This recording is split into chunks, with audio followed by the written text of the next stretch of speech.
naman ang ating African Grey Parrot. Meron po siyang pamamaga ng right eye. So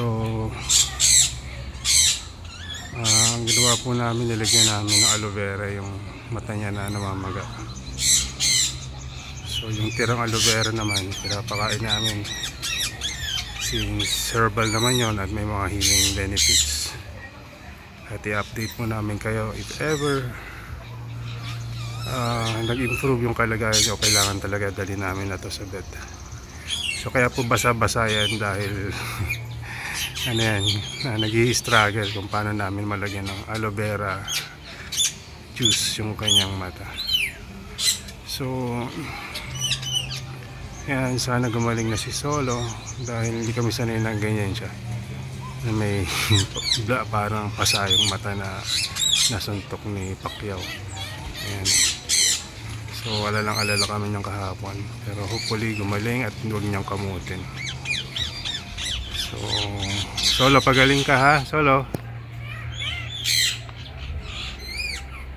Makulit pa rin naman eh, kaya lang hindi siya yung kasing kulit ng dati na maingay siya.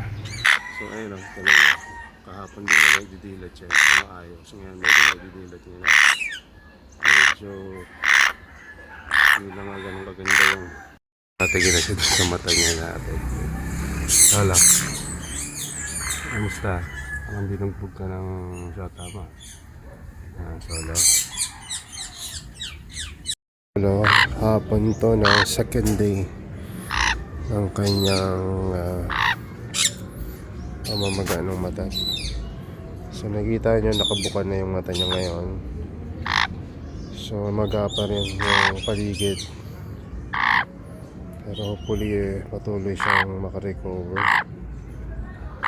So naiwan ko to kanina, umuulan, nakasilong naman siya dun sa dulo, pero nabasa pa rin siya ng kaunti. Pero okay lang kasi ngayon tuyo na siya. Susumbong na iniwan ko daw siya kanina. Katulog ako eh.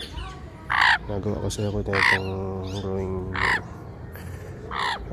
parang tent or dome ng mga nepenthes. So hopefully gumaling na si Solo. In-check siya kahapon kahit kanina umaga. Pero thanks God at nakaka-recover na. Ayan. So sana patuloy siyang gumaling. At ayan, mas ganda na yung mata niya ngayon kaysa nung kahapon. So aloe vera pa rin nilagay ko dyan, tapos yung natira nakain ko. So ayan, medyo maga pa rin yan, pero tingnan niyo yung mata niya, nakaalay na. Kaysa kahapon parang singkit na hindi mo maintindihan eh. Ngayon konti na lang yung pamamaga, yung tiyak na lang talaga. Hindi, kahapon buong mata talaga. Tsaka maayos na yung alignment ng mata niya kaysa yung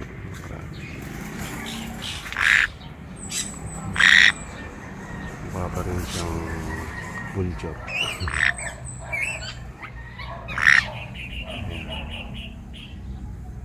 So yun, medyo maganda na yung mata niya ngayon.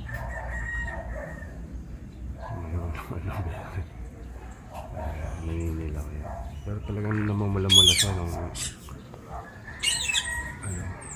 nagkaroon siya ng hapon ng Thursday.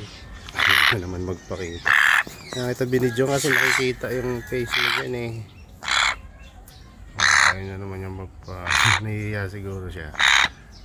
Hindi ka dito, Solo. Ayun na yung mukha niya oh. Medyo gumaganda na yung mata niya. Nababawasan na rin yung pamamaga. So 3 days, pag 3rd day ngayon, so hopefully ngayong araw na to talagang babawasan ito ng gusto. Ano po si Solo, yung African Grey namin na nagkaroon ng pamamaga ng eyelid, nephritis. Ayan, ngayon po almost healed na siya. So ito po yung late afternoon ng 3rd day niya. So gamit lang namin ay yung aloe vera. Ayan.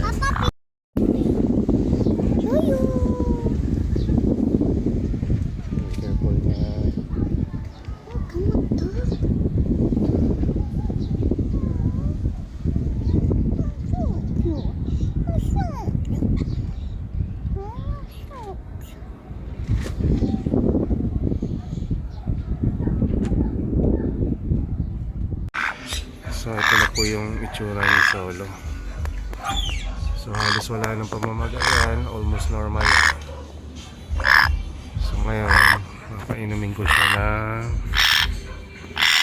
at yung kagabi pa na nakababad na aloe vera water. So papainom ko sa kanya to, tapos nilalagay ako ng konti sa mata niya. So ito, water lang to, water.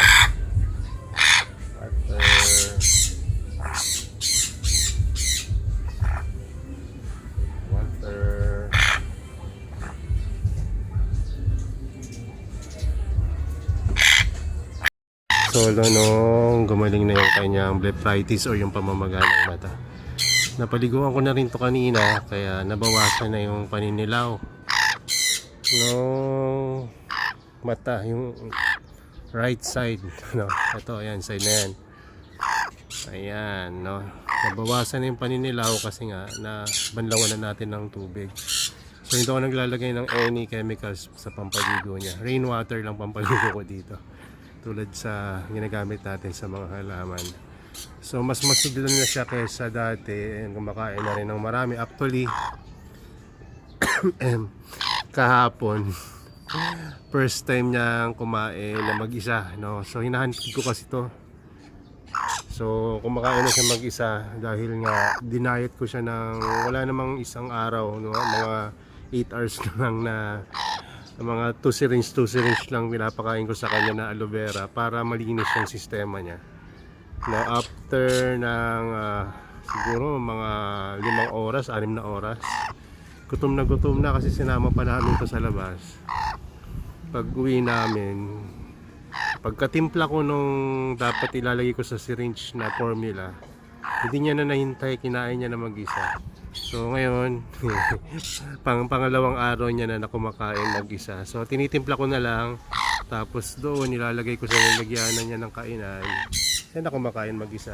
So ngayong araw na rin na to, dinagdagan ko na rin yung diet niya. Instead na formula lang, binilang ko na rin ng mga nuts and grains, no, na ating ibababad ngayong gabi para bukas, no, may mga diet na siya na fresh na mga nuts and grains. Ayan. So tinanong ko rin sa mga breeder na may farm ng African Grey kung anong pinapakain nila sa ganitong edad. Ganun daw, kasama na rin nung sunflower na malaki. So yun lang. Sana patuloy na maging healthy itong alaga natin na si Solo, short for Solomon. Ayan. So Solo, baba na tayo ha. So yun lang, Solo, bye bye.